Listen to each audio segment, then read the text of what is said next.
Key Biscayne, across the bay from downtown Miami, a peaceful location of stunning natural beauty. The historic Cape Florida Lighthouse has been guiding ships into port for over 150 years. And over in the nearby Crandon Park Tennis Centre, the spotlight is firmly on the game's superstars. None more so than for Roger Federer. The Swiss star is making his long-awaited return to action in front of the Florida fans after knee surgery forced him to miss the last 2 months on tour. Federer ready for his return and more focused than ever. I'm really pleased to be back on the tour. It's been 7 weeks and a few days now.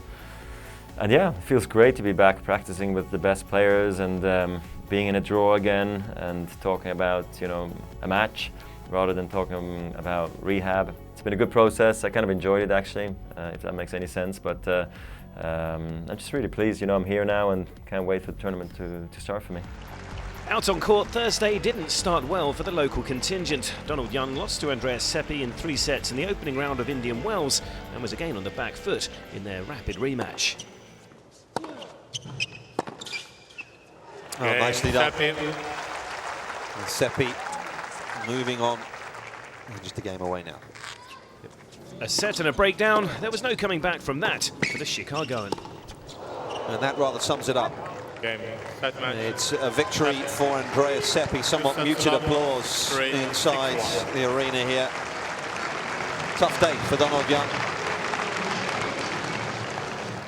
It was Tom versus Tim over on Grandstand Court meanwhile, with Tommy Paul playing in the Miami main draw for the first time against fellow American qualifier Tim Smyczek. An entertaining seesaw of a contest, Paul had his chances in a tight opening set, but his compatriot stood firm.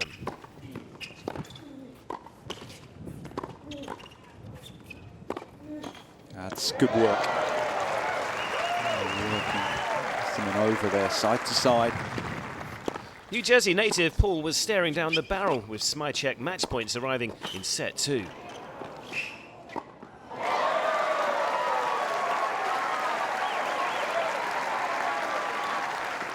Paul had fought valiantly, but despite forcing a decider, Smyczek would eventually see out the third, 7-5.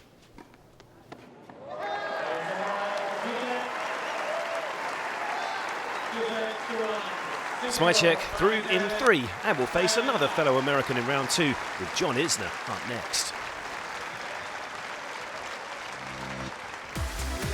Without a win on tour for 6 months, Denis Istomin may not have relished the prospect of facing 19-year-old starlet Borna Coric, the Croatian widely touted as one of the next generation stars of tomorrow.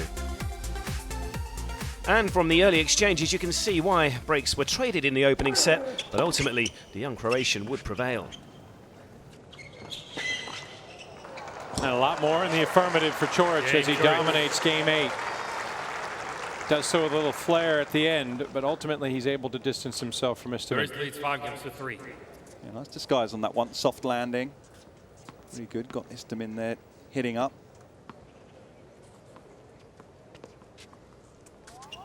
Having seen his ranking slip to 76 in the world though, Istomin was desperate to return to winning ways. The Uzbek player responded from a breakdown in the second to level the match up.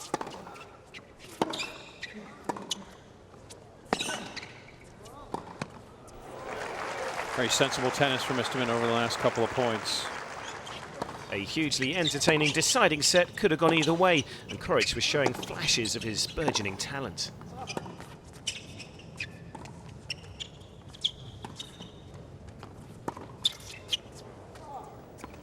Oh, it's on the line. Incredible lob. So much elevation on it as well. An erratic game when serving to stay in the contest though saw match points arrive on the Croatian serve. And he's got it.